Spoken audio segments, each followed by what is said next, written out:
Hey, what's up? This is Chosen, and it is an exciting day because we have got a new login reward, a new legendary announced. There is the aesthetic of it that you can see over there on the right, and I will give you a live reaction. I have not read the kit yet. I'll go over it live and let you know if I think this is a good job that Plarium has done in adding a new login reward after the current one, which is Scion. So we will get you caught up on full context heading into the weekend on what you need to know about the new champion and managing your Opardon clan father fragments optimally. Let's get into it.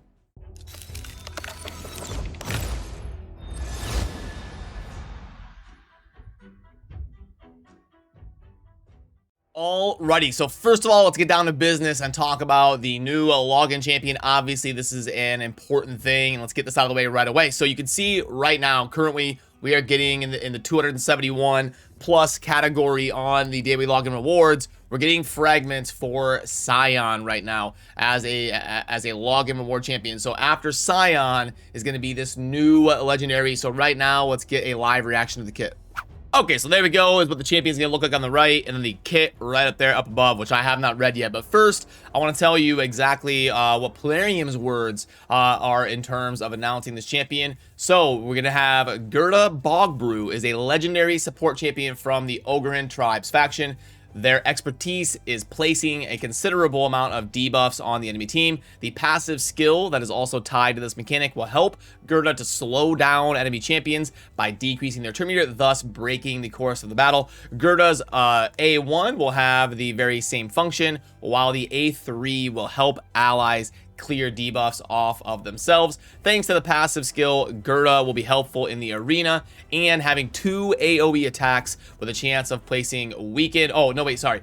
And having an A2 AoE attack with a chance of placing a weaken will make it good for Doom Tower stages. Gerda Bogbrew will appear in the game today, and the players will be able to see the fragments of this champion in their daily login rewards lineup starting January 30th. Please note that just as the other daily login champions, you will not be able to summon Gerda from Sacred Shards. Okay, so now let's go ahead and take a look at this kit and see if the champion is going to be any good. So first, we've got the A1, going to attack one enemy with a 60% chance of applying a debuff spread effect, taking one random debuff from the target and placing it on all enemies. They have to be under a weaken though. So being a single target debuff spread is kind of hard to get value out of on auto. That's not the best A1 for a legendary support. It can be cool, obviously, especially if you're manualing, but it's got a qualifier and it's hard to get consistent value out of. So not a super huge fan of the A1 yet, but it's also going to decrease the target's turn meter by 10% if they're not under any debuffs. I mean, you know, all right. The A1 is kind of I'm not sure what to think about that. Then for the A2, we've got an AoE with an 80% chance. I bet we can book that up to 100. An 80% chance, so 100% chance of placing a big version of weaken for 2 turns. After attacking, has an 80% chance that we can probably book up to 100 of placing 2 poison debuffs for 2 turns on all enemies that don't have a weaken. These poison debuffs cannot be blocked or resisted. I mean, okay, so I guess what it's doing is opening up the door for a 0 accuracy build because you just won't place the weaken. So you can kind of choose. Do you want to build her with high accuracy and place the weakens, or do you want to build her with no accuracy? And then since the weakens aren't getting placed, you'll be placing a bunch of poisons on all enemies. Okay, and it says cooldown is 4. I guarantee we can book that stuff to 100% cooldown, or 100% chance and a 3-turn cooldown. Then we've got the A3. 80% chance, I'm sure we can book it to 100 of removing 1 random buff from all enemies. And we can book it up to 100% chance of placing 2 poison debuffs on all enemies for 2 turns. And then also cleanse 2 random debuffs from all out. The A3 is insane. That's really, really good. A3 is an A+. The other ones are kind of wonky, a little bit situational, but that A3 is... and then it looks like we can book it to... It's pretty impactful. I bet we can book it to a 3-turn cooldown. If we can't, it's not near as good, but I would assume you can book that stuff to 100% and a 3-turn cooldown. Then we're gonna have a passive. Whenever an enemy receives a debuff, their turn meter is decreased by 3%.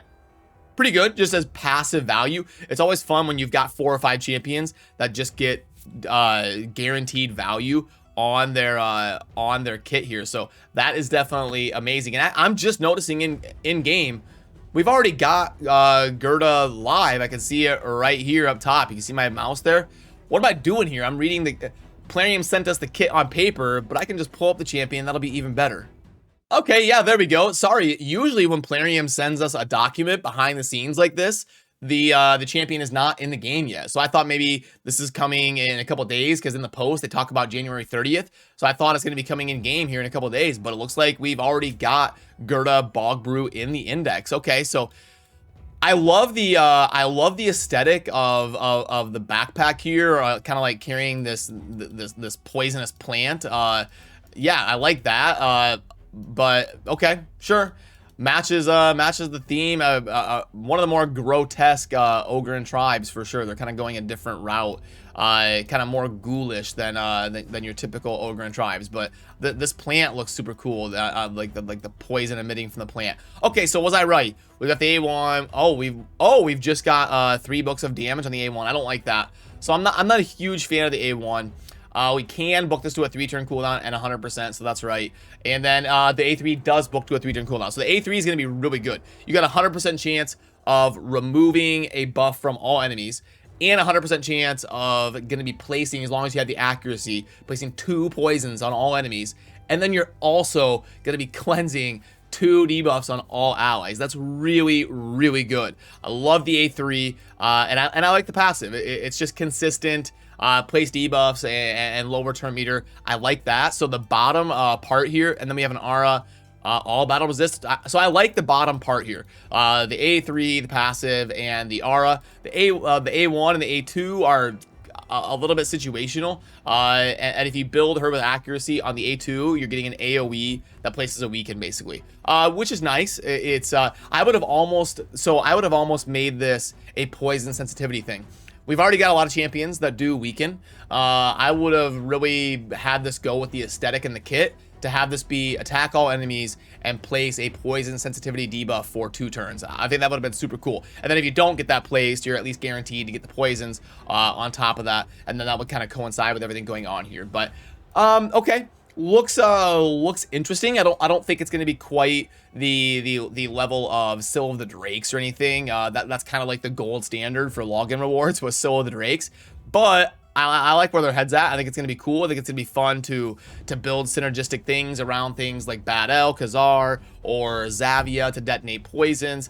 And could be a candidate for soloing content whenever you've got somebody that places poisons, but we're not getting any continuous heal, so you would have to wear like a regeneration set or something. And the base HP is not amazing. It's 20.6. The base defense is pretty good. I like the accuracy and resistance of getting 60 as a base. So yeah, all in all, I'm gonna give this like a B plus. I think this is gonna be a cool champion to have as a login reward. It's not gonna be some S tier, god tier champion. Like if I would put Syll of the Drakes as an S, or like an A plus, I'd put this Gerda champion so far first impression as like a B plus. And I'm so glad I figured that out live, because I would have looked like an idiot if I was sitting here reading off of a text document while Gerda is staring me in the face right here in the index. Plarium's never done that before. They've never like sent us a document for a champion that we can already pull up in the game. So very interesting there, but I'm glad we caught it and it all worked out. So let me know what you think down below about the new champion for sure, because I'm gonna have to get this added to the tier list, get it graded, and all that stuff. So should be fun anytime we get a new login champion. That's a cool thing for the community. And also we'll get you caught up on everything going on quickly in game. Remember we did a video yesterday going over the context of everything and wrapping up the 10X is going to be happening this weekend to coincide with the Summon Rush event for the Apart and Clanfather fragments going on. So keep in mind that is live right now, and it's coinciding with the fragment event that you will see in your events tab under the Summon Rush. Now it's important to take note of how the fragments are structured. So remember I was talking about how they usually structure these with 5 that are available at a realistic number, and then they always gate 15 fragments. They usually structure it with 20. They make 5 realistic and then 15 really tough to get to. So looks like to get all the fragments for this, you're gonna need to get to 3,500 points on the Summon Rush. So let's go ahead and pull up the offer calculator and let's talk about this for acquiring some of the points. You need 3,500, like I said, to get all 20 fragments. So we're gonna need 3,500 points to get all of them. Now you can see the points totals down here. I know the sheet's gonna be blocking it a little bit, but you're gonna get 1 for mystery shards, 20 for ancients, 120 for voids, and 500 for sacreds. So let's go ahead and break this down. It's gonna be 175 ancient shards to get the 3,500, and then for voids you're gonna need 30 voids, and then for sacreds you're gonna need 7. So now what let's do is plug this in and kind of see how the costs relate. So for 175 ancients, we're gonna go boom, $140 in terms of like spent value right there. Okay, 140 on the ancients, and then for the voids we've got 30 of those. That's gonna be 72 instead of 140. And then for the 7 sacreds, looks like, let's get that right there, 7 sacreds, 56. So I do think the best route to go is probably you know, and the odds are a lot of you are going to be doing a blend of things. Not everybody is constantly sitting on 7 sacreds to go after this.